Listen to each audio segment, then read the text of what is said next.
Hi everyone. In this episode, I want to talk about why you were never good enough for the narcissist. Well, let me tell you, narcissists have a sense of entitlement. That means that you owe them everything and they owe you nothing. So they're never satisfied because they think everything is for their taking, and they'll do whatever they have to do to get what they believe they deserve. So with that level of entitlement, they'll never be satisfied, as you know. So nothing you do will ever be good enough. You're good enough, but a narcissist is not concerned with who you are. They are concerned with what you can do for them, how you can make them look, the services you can provide for them.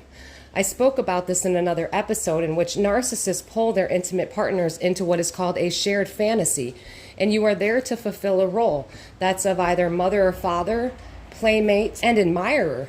So you are there to play the role of mother. You are there to love the narcissist no matter how badly they treat you and abuse you. You are expected to always be the safe place that they can attach to and detach from. You are supposed to be their mother. You are there to give them that attachment that they missed in childhood. You are there to be a playmate. You are there to serve their sexual desires. And you are there to be an admirer. You are there to remind them of their greatness, to reinforce their superiority over you, to reinforce to them how powerful they are for the fact that they can control everything about you, your life, your emotional reactions, your overall health as a human being. So I need you to understand that a narcissist was not concerned with who you were anyway. That is why no matter what you do, no matter how hard you work, a narcissist will never acknowledge your accomplishments, and they will also never appreciate you. You first have to acknowledge a person in order to appreciate them, and that is another reason why narcissists do not appreciate anything about who you are, your love, your kindness. That's not important to them. They're only there to, meet their needs, to be a service provider, as I stated, that of mother or father, admirer, and playmate. Now, as you know, when you are in the relationship with a narcissist and you reach the devaluation stage, when they begin withdrawing, punishing you, just treating you terribly, you have to understand, I've said this before, a narcissist needs you to internalize all their traumas and childhood wounds and inner rage and turmoil. They need to make you a container to hold all that for them. They need you to internalize these things in order for them to regulate their emotions to go treat the outside world better. Do you remember how the narcissist acted like you were never good enough to be a part of their life, and they started excluding you, isolating you, telling you how much everyone around them disliked you because you were the toxic problem? You see, the narcissist needs everyone around them to feel how they feel about you. So they need everyone else to basically devalue you right along with them, because that again reinforces that the way they are behaving is in fact correct. When they're devaluing you and treating you like you are not good enough, they need everyone else around them to understand that you are also not good enough to be around them. And then people begin to believe these things. They begin to play along.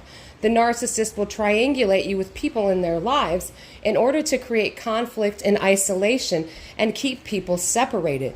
This is also how the narcissist maintains victim status throughout the entire situation, through the smear campaigns, through the discards, through the cheating, through the lying. And now, because a narcissist never seen you as good enough anyway, but merely someone who is there to be a service provider and be a container to help them regulate their emotions, they will treat you as such accordingly in their lives around other people. And because the narcissist has created this narrative, this shared fantasy around their life where everyone plays a specific role, they need other people to be in agreement with their delusion and how they feel about you, because this justifies their behavior towards you.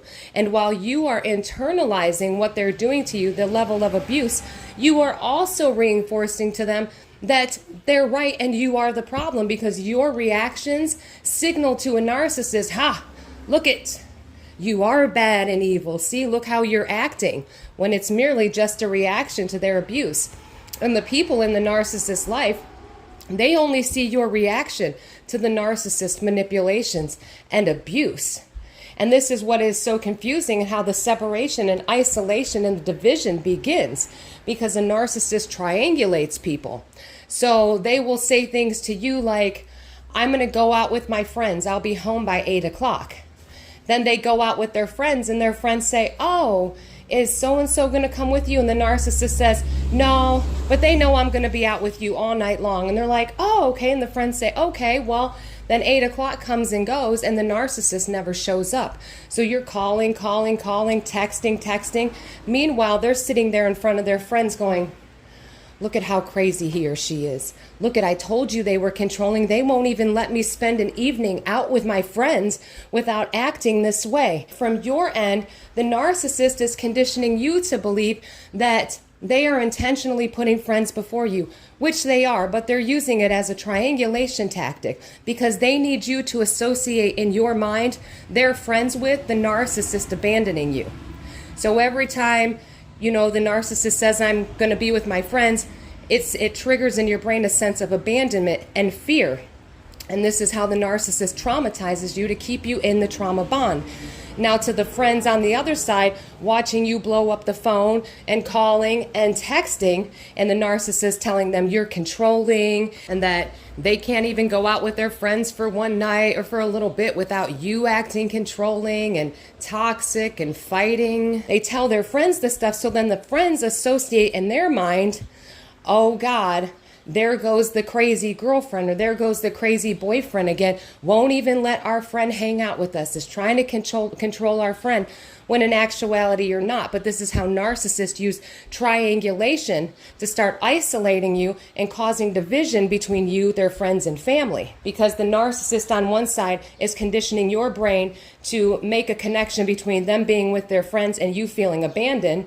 Meanwhile, on the other side, they're conditioning their friends and family to see you as controlling and just a horrible, unstable person that's abusing the narcissist, when in reality, these are the games the narcissist is playing. So you see, because the narcissist never saw you as good enough in the first place, they treat you accordingly in their life. And these are the types of things they do to set you up to also help reinforce their smear campaigns, because the people around the narcissist are going, yeah, I saw her acting crazy. I saw him being controlling. I mean, he wouldn't stop blowing up her phone and she wouldn't leave him alone, because this is what the friends are witnessing.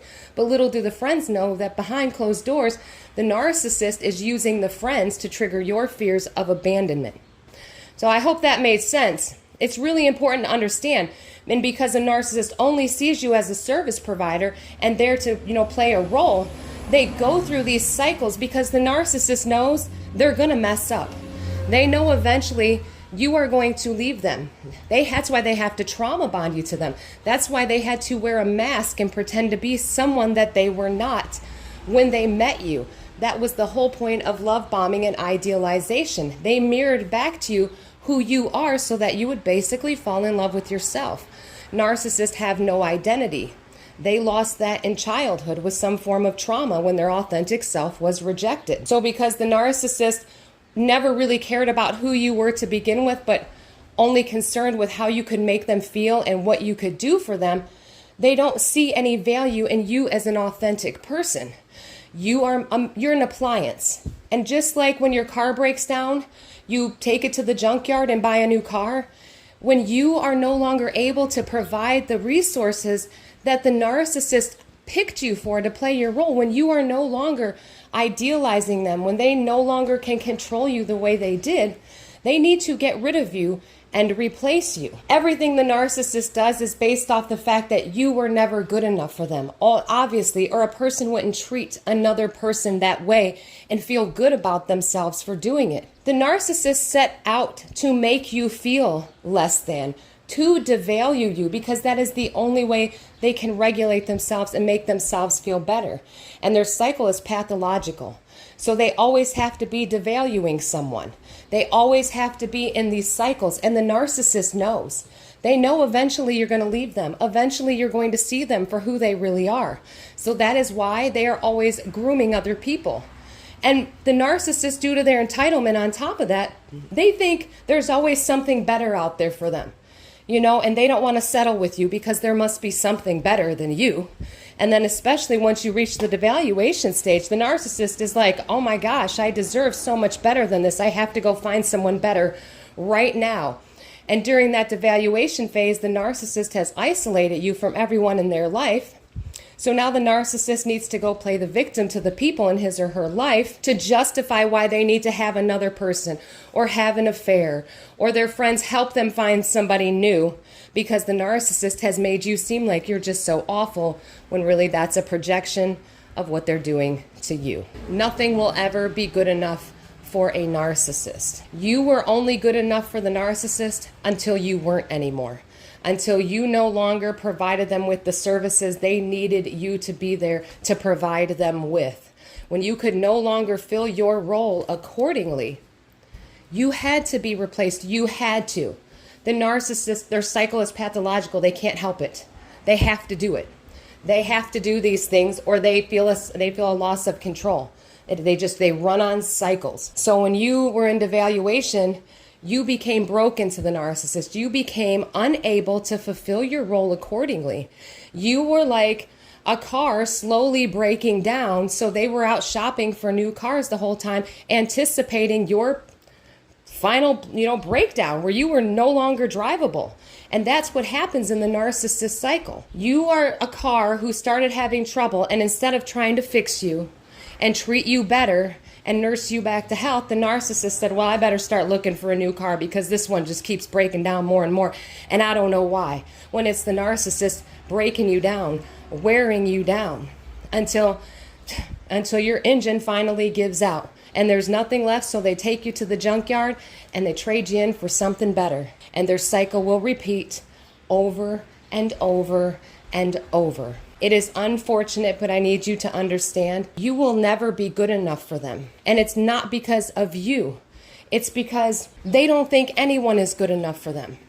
And you are supposed to fill a role. And when you fail to do so, you are just of no use to them anymore. Everything is transactional. And I know that sounds absolutely horrible, but it's true. It is a terrifying thing when you find this stuff out. Like, that's all I was to that person, was just a transaction, an appliance. I was just there to fill their needs. And yes, that's why you felt the way you did. That's why you were always begging them to please treat you better.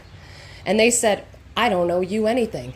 And they went about their merry way, and they kept intentionally trying to hurt you and made them feel powerful. This is why it is so important. Then you keep getting the knowledge and you understand all the workings about the narcissist. So that way, if they ever try to come back, you understand that nothing will ever be good enough for them.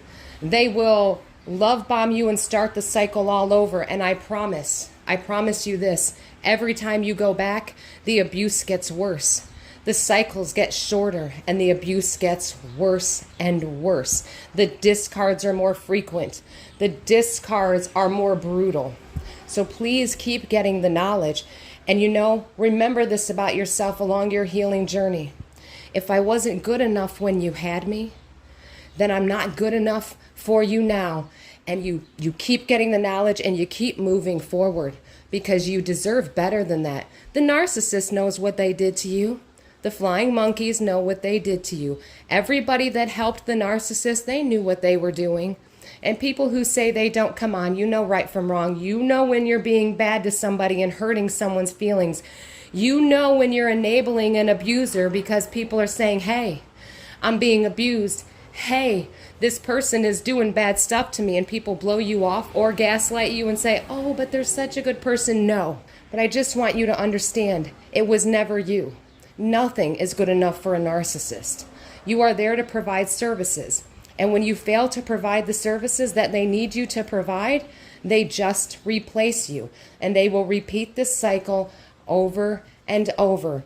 And they will continue to devalue you even after they've discarded you. This will be another cycle of triangulation, and it will never stop until you remove yourself permanently. As narcissists believe everyone thinks just like them. They think that, oh, well, I know I'm manipulating them into liking me, so they must be manipulating me too. At first, you're perfect.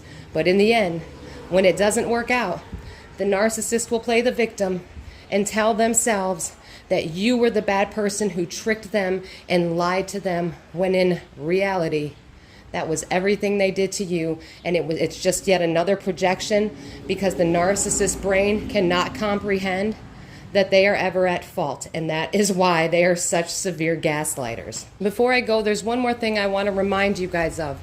When the narcissist returns, when they Hoover, it's because they don't have any other sources of supply. It is because their other sources of supply are done with them. They don't have anywhere else to go. And that is why they keep their exes in a harem. That is why when you were with the narcissist, you noticed they always had some drama with an ex around them. Because the narcissist is on a pathological cycle in which they absolutely need to be devaluing someone in order to be able to regulate themselves, have self-control in front of, their friends and family, and be able to love bomb a new supply. So there was always someone in the background they were devaluing. So when a narcissist hoovers, it's because they don't have anyone to currently devalue. And I need you to remember that when they return. A narcissist only hoovers because they have no one else to devalue. They need to devalue someone, and they need that person to internalize that in order for them to get narcissistic supply. So when they come back to Hoover, remember that. It is because they don't have anyone else to devalue, and they need to regulate themselves. They have to have you as a container to internalize their manipulations and abuse in order to regulate themselves. Well, everyone, I hope you enjoyed this episode, and I hope you found it useful. Thank you so much for listening. I truly appreciate the support on this journey. I'm so glad that many of you are finding this content helpful. So stay strong, stay safe, and keep getting the knowledge. You are all going to be amazing.